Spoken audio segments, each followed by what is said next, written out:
Two unemployed actors, two unemployed actors. They're just between projects.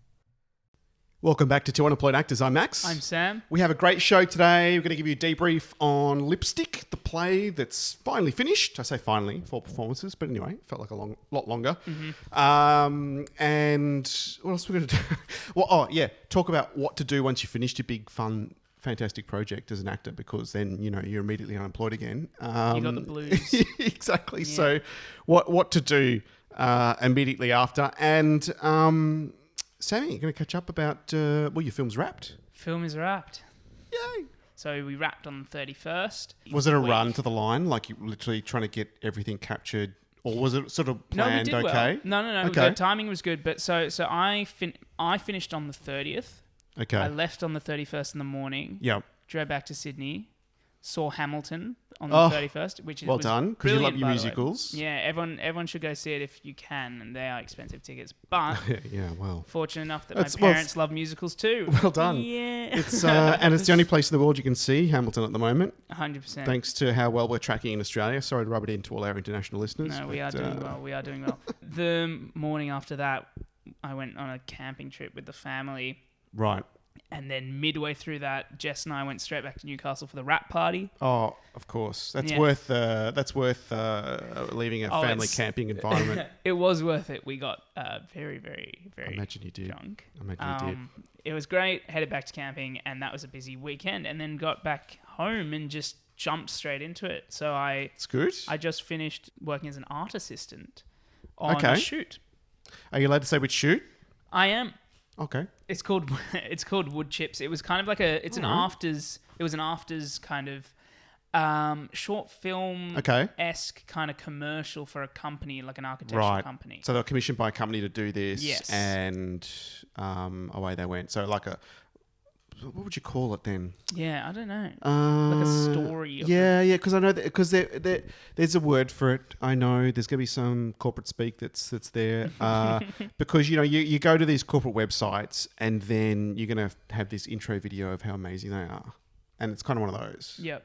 Yeah. Yeah. I know what you mean. Yeah. I just can't talk about it. But it's kind of like it's like the life of a door, and it follows from the tree to the pretty much to demolition.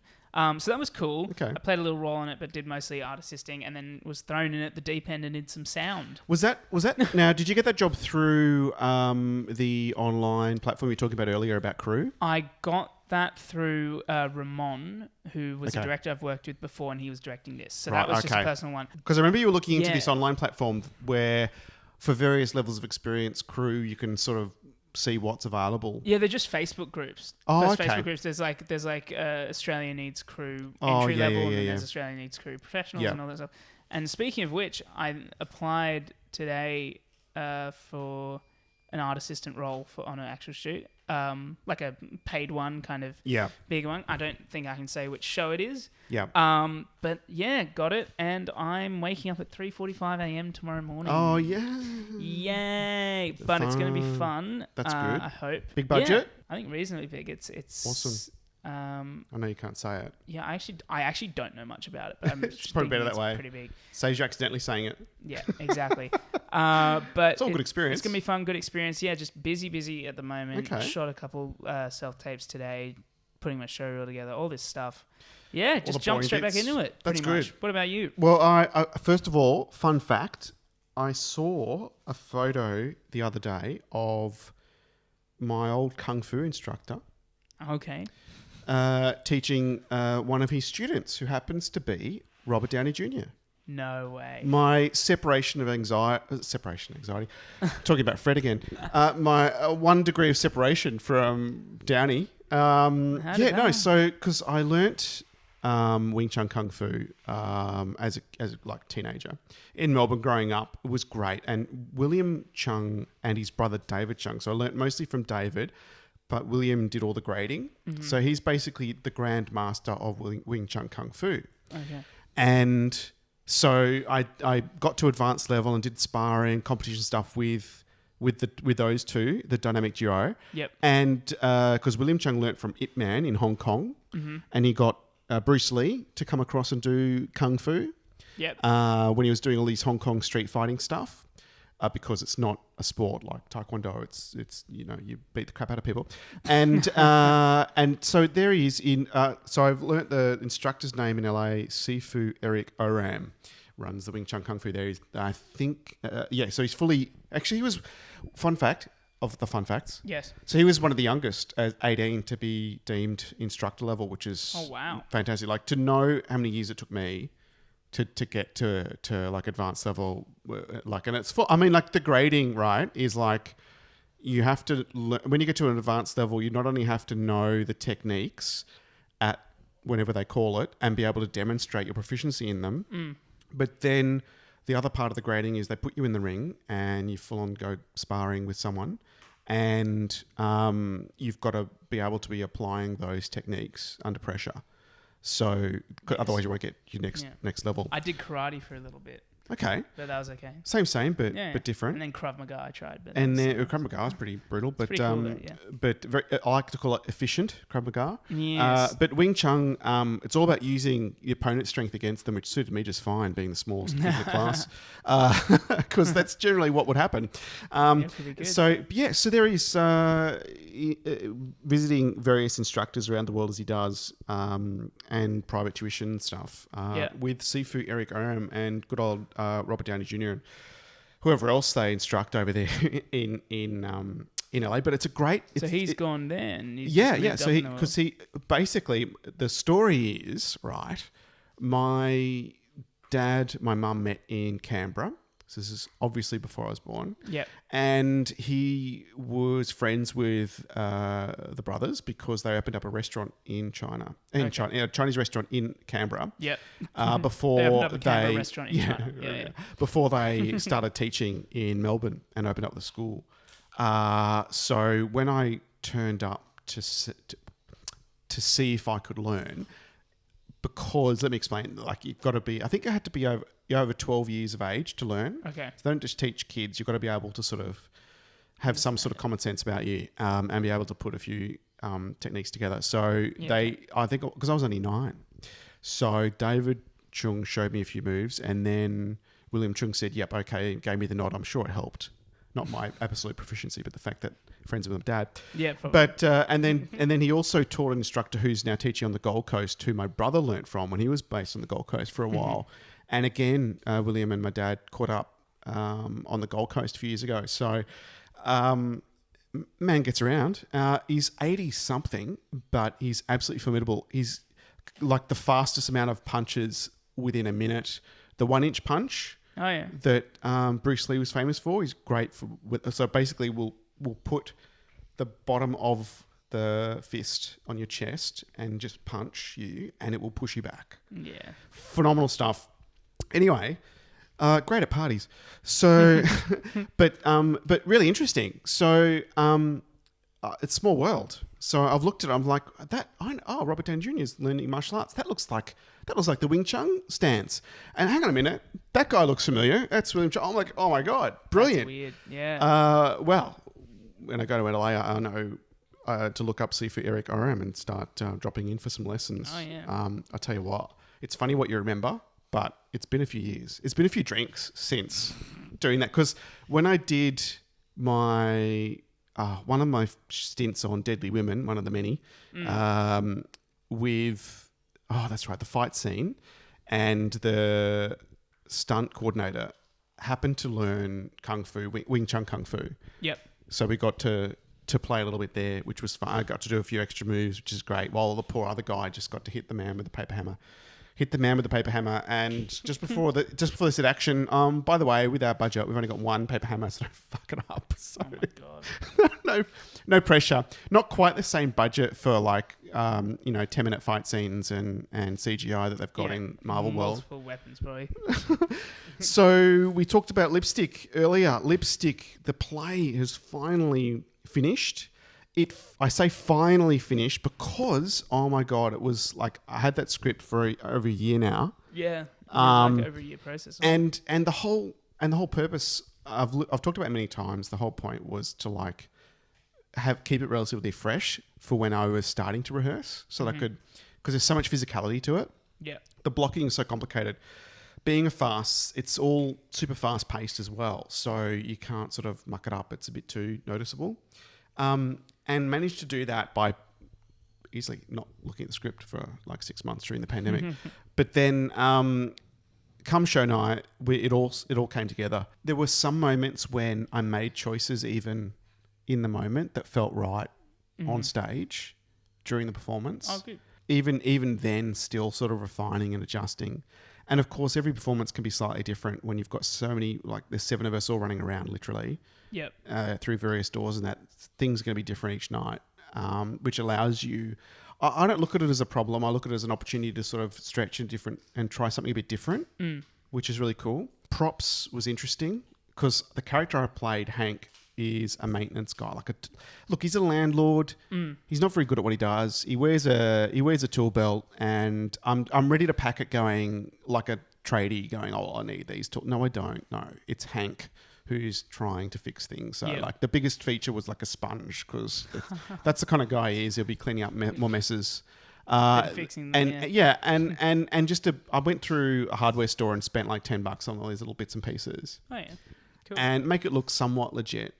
And then, thanks to my KFC tradie outfit that I still call a costume. Yeah. And there was Hank, but also there's a moment where, okay, so it's a queer farce where the premise is, there's 2 housemates.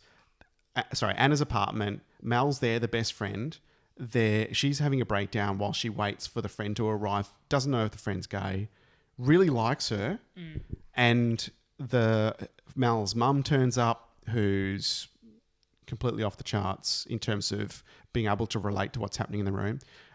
There's Cara, the mad ex, who's one of my favourite characters for being over the top, coming in and trying to win Anna back. I'm the landlord, turns out to be the father of the date that turns up, Kelly.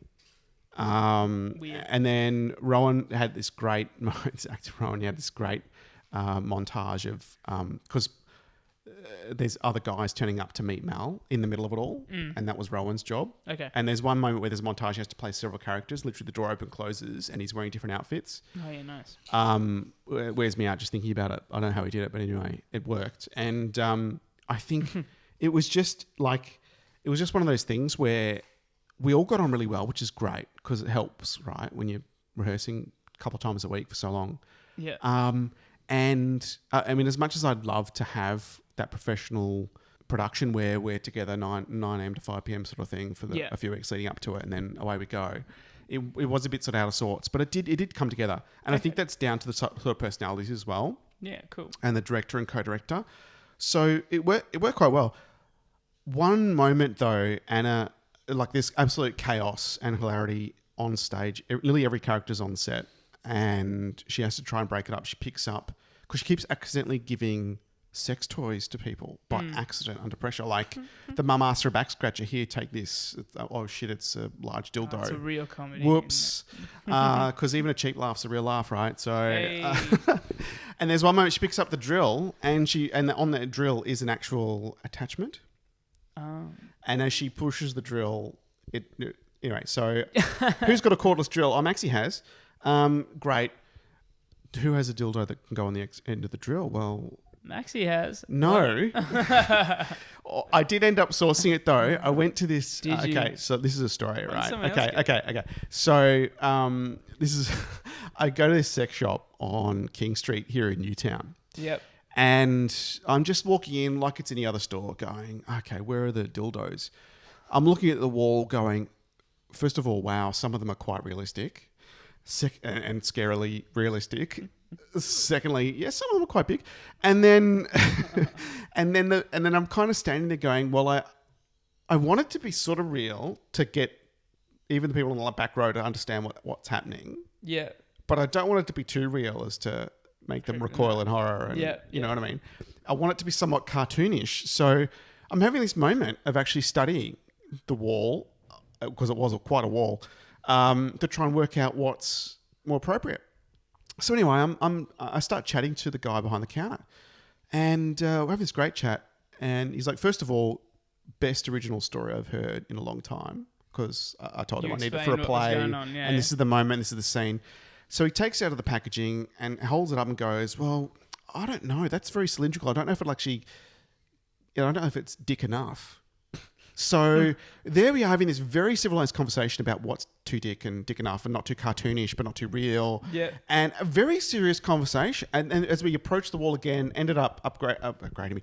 I went to a different model, that would have done the job better, and certainly did. And then got a discount for best original story he's heard in a long time. How much was the discount? Normally $5 off a $35 prop. Which, mind you, is tax deductible, and that'll be interesting. Wait, so they're not paying, the play isn't going to pay you? No, they have a budget, but it was very small. And to be fair, our production took up nearly all of the prop budget for the other 4 productions together. Jeez. So, like, when you think about it, the amount of costumes, fitting out an apartment, just a box of sex toys that are randomly people are using, like, we're high end. It's not like we can borrow our friends, right? Everything's got to be new and sterile and straight out of the packaging. That's true. Right? Yeah. Oh God. So anyway, so it was a marvelous conversation, and got the discount, walked out of the door quite happy with myself, actually, because I knew how I was going to attach the end of the drill. Basically, just get a drill bit and drill into the base of it, and then away we go. If it falls off during the night, I could fix it, and it's even funnier if it does anyway. Yeah, 100%. So anyway, unfortunately though, I managed to walk out of the sex shop carrying my little brown paper bag at the same time school's out. So got to walk about 500 metres home with groups of school children making fun of me as to what could be in the paper bag. I threatened to show them at one stage. That shut them up. Oh no. Anyway, so I managed to get home without getting arrested, and it was a great prop. It got some cheap laughs. So that's good. Winning, but you never know. You actually got like a normal. It's pink. One? Oh. It's How bright is that pink. meant to look realistic? I'll show you. Hang on. No. Oh God. Hang on. I'm just going to get it. I'm going to get it. You have it here. God. Somewhere. Oh God. Because I thought you wanted it to look realistic. Well, I want it to show what it is. It's a dildo on the end of a. Yeah. But I want it. I know to cartoony but suggestive enough. Yeah. Here it is. This is. Oh my God. So like exactly what it is by looking at it. Yeah. But it's not, Fred. No, Fred, not a toy. Oh God, let's. Oh, that's just not right. Oh God. I don't want you to take that to the dog park. We'll get questions. You know how funny that would be, actually. No. Oh, for those of you listening on the podcast, well done on not not being able to see it. You have to look at the YouTube channel to see it, see what happened. But anyway, Fred was getting too close to the sex toy. Anyway, so lipstick. That just gives you an idea of what was. It was crazy. About 70 minutes non-stop, and we had great audiences. We were really happy, and I think the producers were really happy too. I mean, the whole festival was sold out. Yeah. Which is fantastic. I mean, we're talking about just as restrictions eased for pandemic, to sell out 4 shows in a festival. I mean, it's pretty good. Yeah, we were excited. I think it sort of shows too, people are just like, you know what, we've got to get out of the house. It also makes sense, like straight after COVID, like restrictions. Yeah, that it would sell out. Perfect timing. It was good timing. We were lucky because I got to say we've postponed it twice already. Yeah. But speaking of my costume for lipstick, my KFC tradie costume. Yep. I got to use it again when I did a Mitre 10 shoot for a hardware store here in Australia. I think it was late last year, actually. I think you spoke about it a little bit. Yeah. One of the videos dropped, which is great, of me building a herb wall. Oh, yeah. I sent it to the crew of Lipstick, to our cast chat, to say, look, here's Hank being sensible in his handyman skills. I'm like, also, look how good am I, not talking about the 2 guys who are actually doing it all behind the scenes. Yeah. And I'll share it on the Two Unemployed Actors Facebook page, to on some of our social, because and the other one coming in a couple of weeks' time is the big build, which is me doing a whole outdoor kitchen That's the one where I nearly killed myself. Where they're like, "Oh, you've used? When's the last time you used a? I can't even know what it's called. Some power tool." I'm like, "Oh, it's been a while. You might want to show me again." Just I'm like, I've got no idea what I'm doing. I've put pieces of wood on wrong. I put one on upside down. I drilled something in. The drill went the wrong way. Like stuff that was hard to. Oh, it was no. It was. It took a lot of work to make me look like I know what I'm doing, basically. But anyway, without being a hindrance to the shoot either, because you only get time for a few takes. So yeah. But anyway, that aside, what happens is after a big fun project, and with a play, it's such a commitment, right? Because you've done plays and musicals. Oh yeah. It's like there's so much build up to it, and then you have your run, and then boom. All of a sudden, there's no big project on the horizon. Post-show blues is what we call it. I like to do all the boring stuff, like you were talking about. Yeah. Boring stuff. Straight to Sam. Like you're talking about the, doing your self-tapes, updating your show reel, all that sort of stuff. Even just making sure all the stuff that's dropped while I was doing all the work for the project, so even the Mitre 10 stuff, whatever, is in updated on my show reel stuff, my presenting to camera, my acting show reels up to date. Have I got the right photos up and all? Because there's like all those online platforms from IMDb to Star Now, the right fit, social media stuff, even LinkedIn. All that stuff. I mean, check it all. I know there's lots to do. So there was that, and I'm sitting there updating one, and I'm like, it's been a while since I've had a TVC, and no joke, I got a message as I'm saying that in one of my voices in my head to the other voice in my head. It was a great conversation. It's been a while since you had a TVC, Max. That's true.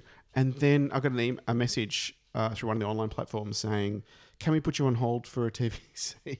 That's weird. I'm like, how weird is that? That is weird. Whether I get it or not, I don't know. But hey, that's true. I'll sit there and think about it again. See what happens. Actually, no, there's a similar thing. Like the other day, I was like, I haven't heard from my agent in a while. And then I got a text from him saying I've been shortlisted for a TVC. And I was like, yeah, similar idea. It's cool. Weird how the universe I know, works. right? And the other point I'd like to make too is just to be clear on buyouts and stuff, because I know I've said in the past, not unlimited, not in perpetuity, but like to put a limit on it.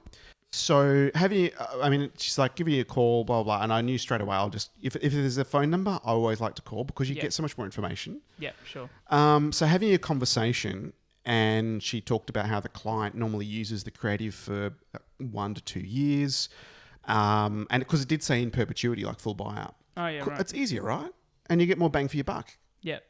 But from my perspective, no, I want to get paid every time you use it. Yeah. And if the campaign's going to last 1 or 2 years, great. If it's a great campaign, you want to use it again while I get paid again.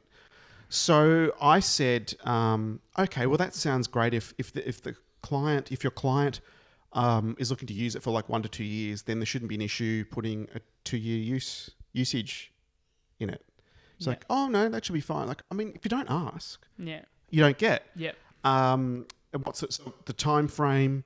And the budget, and then, is it like more a featured extra role than having lines, all that sort of stuff. Most of the time, when you just let them talk about the project and the client, they've answered 80% of your questions anyway, which is great. Yep. But don't be afraid to put your foot down and go, oh, okay, well, if the client's campaigns only last that long, or would the client be okay with a 12-month usage, or, happy to put that in writing, whatever. Don't be afraid to say that. Yeah, 100%. Because this is the sort of stuff that they talk about all the time with their clients and with talent.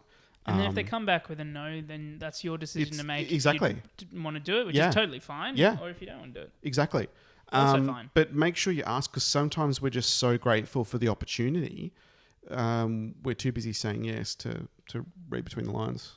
Make sure you like and subscribe on your favourite podcast platform and social media, and follow us on YouTube. I'm Max. I am Sam. And you've been listening to Two Unemployed Actors. Bye. See ya. Two Unemployed Actors.